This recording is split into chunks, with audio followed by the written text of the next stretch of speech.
A continuación les presentaremos el tema La resistencia en el norte y el sur, reformas borbónicas. Mi nombre es Alison Monserrat Martínez Hernández, de Administración, cuarto A.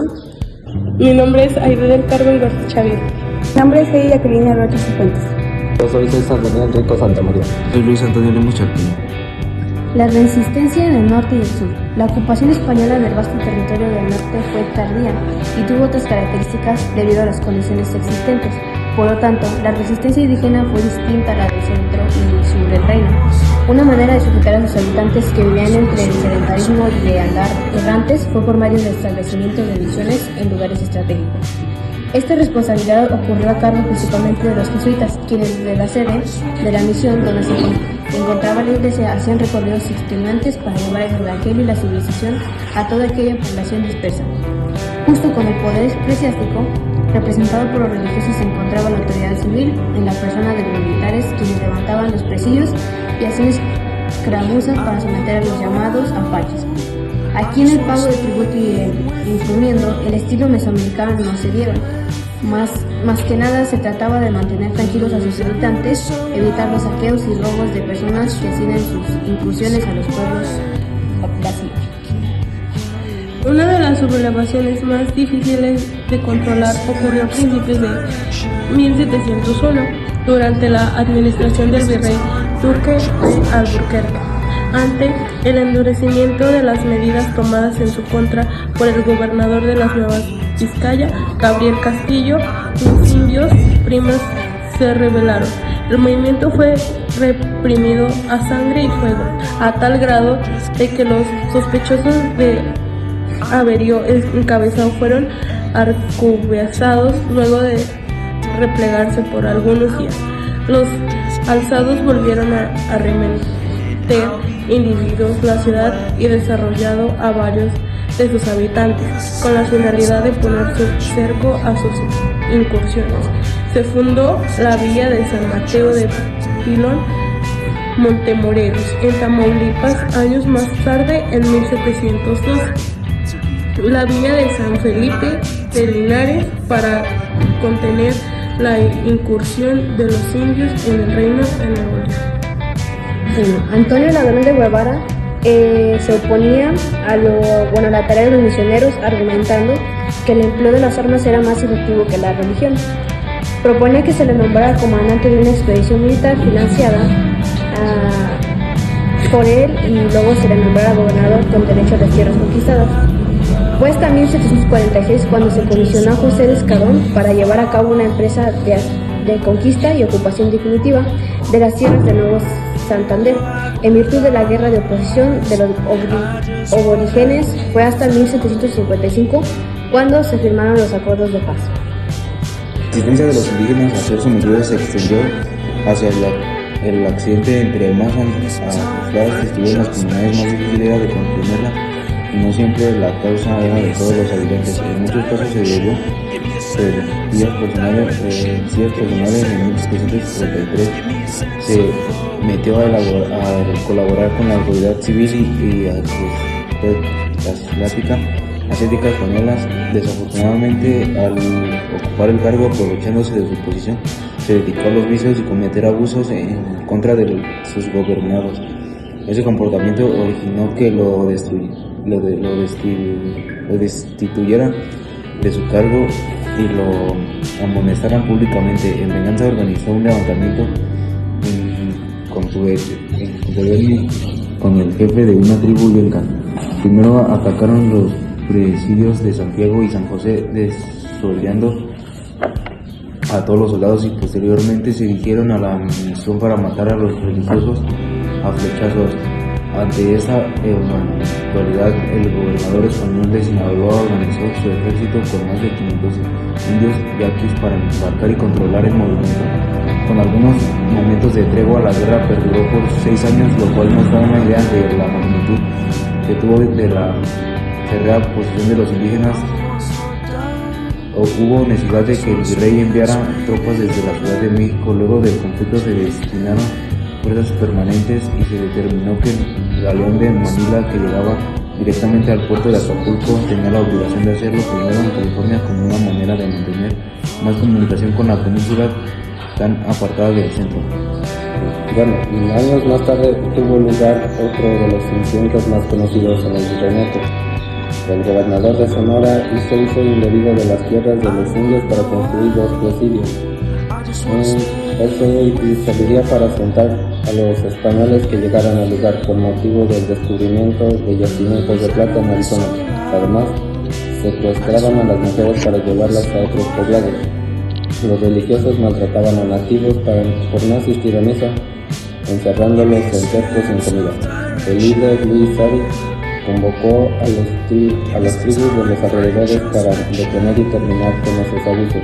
A principios de 1750, en la región se comenzó a correr el rumor de que el mundo se iba a acabar, refiriéndose a la muerte de todos los españoles y su expulsión definitiva de la región. Unos meses después atacaron las misiones de Caborca, asesinando a palos a los misioneros, profanaron los símbolos de culto cristiano y realizaron matrimonios en nombre del diablo. El conflicto duró alrededor de 3 años, terminando con el encarcelamiento de Sari y un acuerdo para devolverle sus tierras y mujeres. No obstante lo anterior, hubo un levantamientos aislados hasta el año de 1970.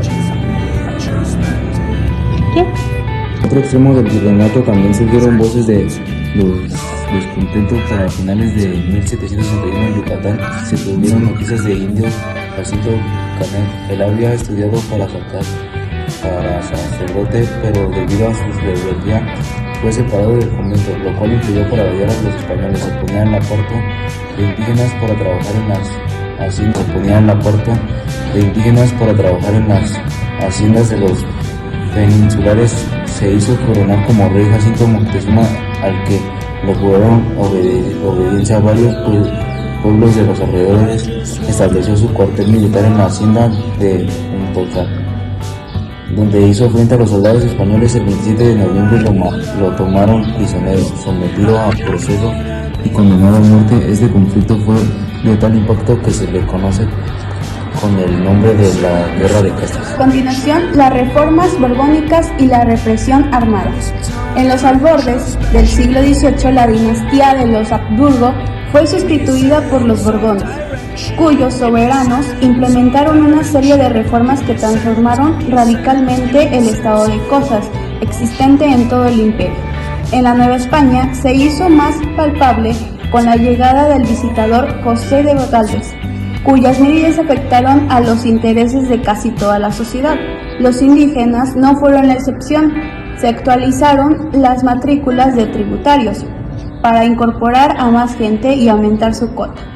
Paralelamente, se incrementó el cobro de las alcabalas y se establecieron los estancos. Debido a lo anterior, en 1766, en la región de Minera de Guanajuato, se establecieron alrededor de 60,000 indios que amenazaron con destruir a la ciudad.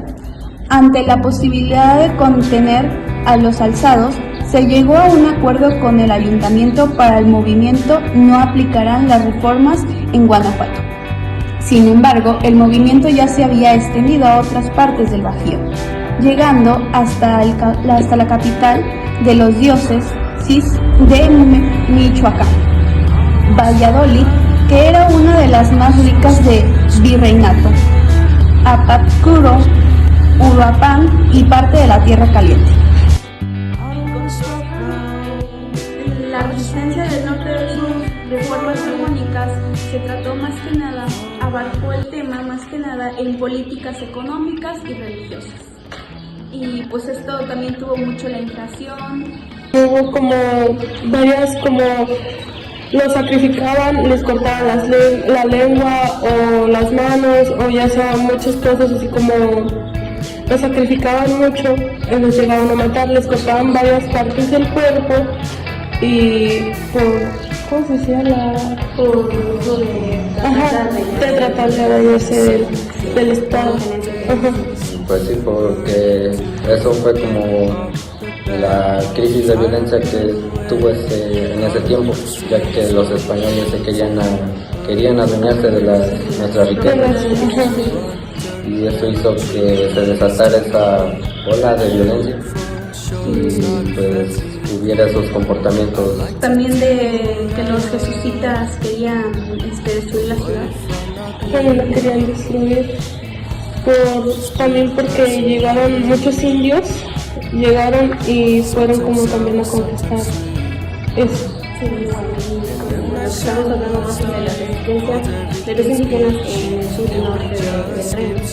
Pues no se armó tan fácilmente por lo mismo de la resistencia de los indígenas. Eso, pues, la resistencia también, que de un modo se rebelaron, ya que un símbolo de rebelación fue que los españoles llegaron con su religión y nosotros de un modo quisimos rebelarnos y siendo como lo mencionaron, que matrimonio es el nombre del diablo, así satanismo podría ser como símbolo de revelación. Igual hicieron como que también mucho pelear por la economía, por el dinero, entonces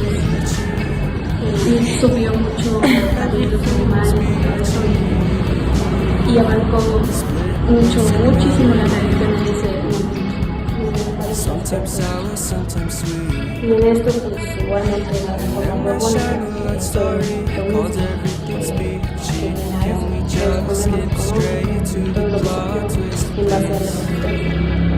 Esto también abarcó como la religión minera. También argumentaron que el empleo de las armas era más efectivo que la religión. Y también la guerra perduró por 6 años y hubo necesidad de que el virrey mandara tropas desde el Estado de México. Sí, y en el uso de las armas igual, Antonio Ladrón Guevara pues, proponía que lo pusieran como jefe de militar, pues, para también igualmente usar y implementar las armas y todo eso. Sí, implementar todo el tipo de armas porque lo veían más de una religión. Y lo veían efectivo para diversas cosas, como también igual aprovechar eso como aliarse de cosas. Eran los que estaban en contra como de la religión y de todo esto. Los que no crean. El religionismo y así.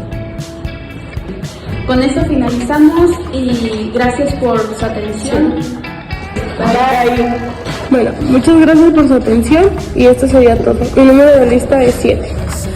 Sería todo y mi número de lista es el 8. Hasta luego, mi número de lista es el 9. Bueno, esto fue todo y mi número de lista es el 17. Esto concluimos, mi número de lista es el 21. Gracias.